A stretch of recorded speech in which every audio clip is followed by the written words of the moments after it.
कृष्णाय वासुदेवाय हरे परमात्मने प्रणतक्लेशनाशाय गोविंदाय नमो नमः। स्वागत है आप सभी का मेरे YouTube चैनल पर। आप सभी स्वस्थ होंगे, भगवान आपकी हर मनोकामना पूरी करें। आज मैं आपको आषाढ़ मास के 23वें अध्याय की कथा सुना रहा हूँ। इस कथा का श्रवण करने से हर प्रकार की मनोकामना पूरी हो जाती है। प्राचीन काल में आषाढ़ मास में एक धर्मप्रिय राजा राज्य करता था। उसका नाम था धर्मसेन। वह सदैव प्रजा के कल्याण के लिए कार्य करता था और धर्म का पालन करता था। आषाढ़ मास के शुक्ल पक्ष की एकादशी के दिन राजा ने राज्य में बड़ा यज्ञ कराने का निश्चय किया। उसने सभी ब्राह्मणों, साधुओं और गरीबों को आमंत्रित किया और विशाल दान दिया। यज्ञ प्रारंभ होने ही वाला था कि तभी एक असुर, जिसका नाम मायासुर था, यज्ञ में विघ्न डालने के लिए आ गया। वह राजा की धर्म निष्ठा से ईर्ष्या करता था और चाहता था कि यज्ञ सफल न हो। राक्षस राजा से बहुत चिढ़ते थे, क्योंकि राजा भगवान विष्णु का भक्त था, पूजा पाठ यज्ञ अनुष्ठान किया करता था। और राक्षस तो ये स्वीकार ही नहीं करते। वो तो चाहते हैं कि हर जगह लड़ाई झगड़े हों और उनका दबदबा बना रहे और उनकी ही जय हो, देवताओं की पराजय हो। राक्षसों को यह बातें स्वीकार होती हैं, लेकिन यहाँ धर्म हो, दान पुण्य हो, यज्ञ अनुष्ठान होते हैं, वहाँ पर राजा की जो है कीर्ति बढ़ रही थी, तो असुर कैसे स्वीकार कर सकते थे। तो राजा ने एक बड़े यज्ञ का अनुष्ठान किया और यज्ञ शुरू होने वाला ही था, तभी वह असुर आ गया। यज्ञ में विघ्न डालने के लिए आया। वह राजा की धर्मनिष्ठा से ईर्ष्या करता था और चाहता था कि यज्ञ सफल न हो। मायासुर ने अनेक प्रकार के मायाजाल रचकर वातावरण को भयभीत कर दिया। आकाश में काले बादल छा गए, वायु वेग से चलने लगी, सभी ओर भय ही भय व्याप्त था। तेज हवा चलने लगी, बादलों में कालापन आ गया, लोग भयभीत हो उठे। राजा धर्मसेन ने घबराने के बजाय भगवान विष्णु का स्मरण किया और सच्चे मन से प्रार्थना की। उन्होंने कहा, हे माधव, हे प्रभु, यदि मेरा यह कार्य धर्म के लिए है और इसमें कोई स्वार्थ नहीं है, तो कृपा इसे पूर्ण करने में सहायता करें। जब राजा ने देखा कि असुर ने आक्रमण कर दिया है, सारी प्रजा भयभीत है, चारों तरफ हाहाकार मचा हुआ है, तो राजा ने भयभीत होने की जगह पर भगवान विष्णु से प्रार्थना की कि हे गोविंद, अब आप ही रक्षा करने वाले हैं। अगर मैंने सच्चे मन से धर्म पूर्वक राज्य किया है और निस्वार्थ भाव से मैं यज्ञ कर रहा हूँ धर्म की रक्षा के लिए, तो हे प्रभु, हे माधव, इस राक्षस से हमारी रक्षा करें और यज्ञ को पूर्ण कराएं। राजा की सच्ची भक्ति और धर्म के पालन से प्रसन्न होकर भगवान विष्णु ने सुदर्शन चक्र को आज्ञा दी, जिसने मायासुर के समस्त माया जाल को समाप्त कर दिया। वातावरण पुनः शांत और पवित्र हो गया। यज्ञ बिना किसी विघ्न के पूर्ण हुआ। समस्त प्रजा आनंदित हो गई।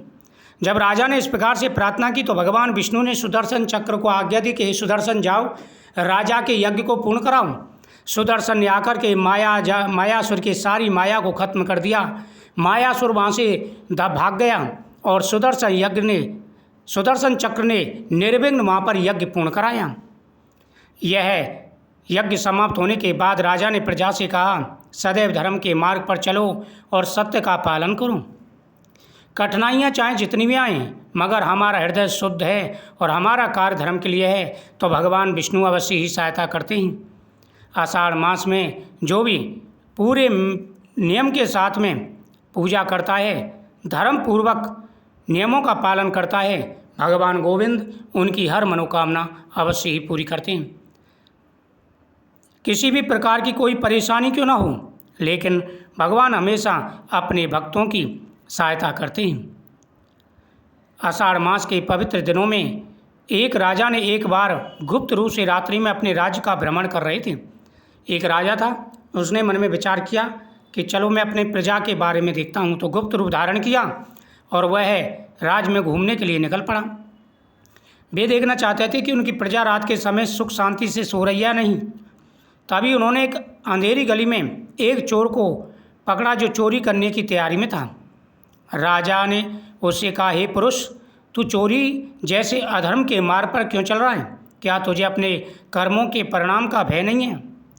चोर ने हाथ जोड़कर उत्तर दिया, महाराज, मैं भी अपने परिवार का पालन पोषण करना चाहता हूँ, परंतु भाग्य ने मुझे इतना गरीब बना दिया है, मुझे चोरी करनी पड़ी है।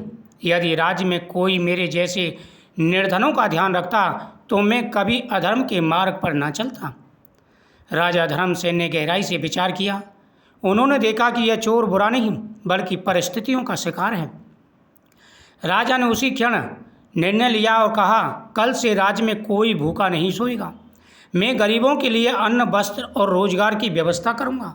जब राजा ने उस चोर को पकड़ा और कहा कि तुझे दंड का डर नहीं है, परिणाम का डर नहीं है, तू चोरी कर रहा है, अगर पकड़ा गया तो राजा तुझे दंड देगा। उसने हाथ जोड़ करके कहा कि मैं चोरी नहीं करना चाहता, मैं अपने परिवार का पालन करना चाहता हूँ, मेरा परिवार भूखा ना सोए, मैं इतना गरीब हूँ, इस वजह से मैं चोरी करता हूँ। अगर राजा ऐसी व्यवस्था करते कि गरीब अपने परिवार के अच्छी तरह से पालन पोषण कर सके, गरीब भूखा ना सोए, तो मुझे चोरी करने की आवश्यकता ही नहीं पड़ती। अब राजा ने गहन विचार किया कि बात तो सही है।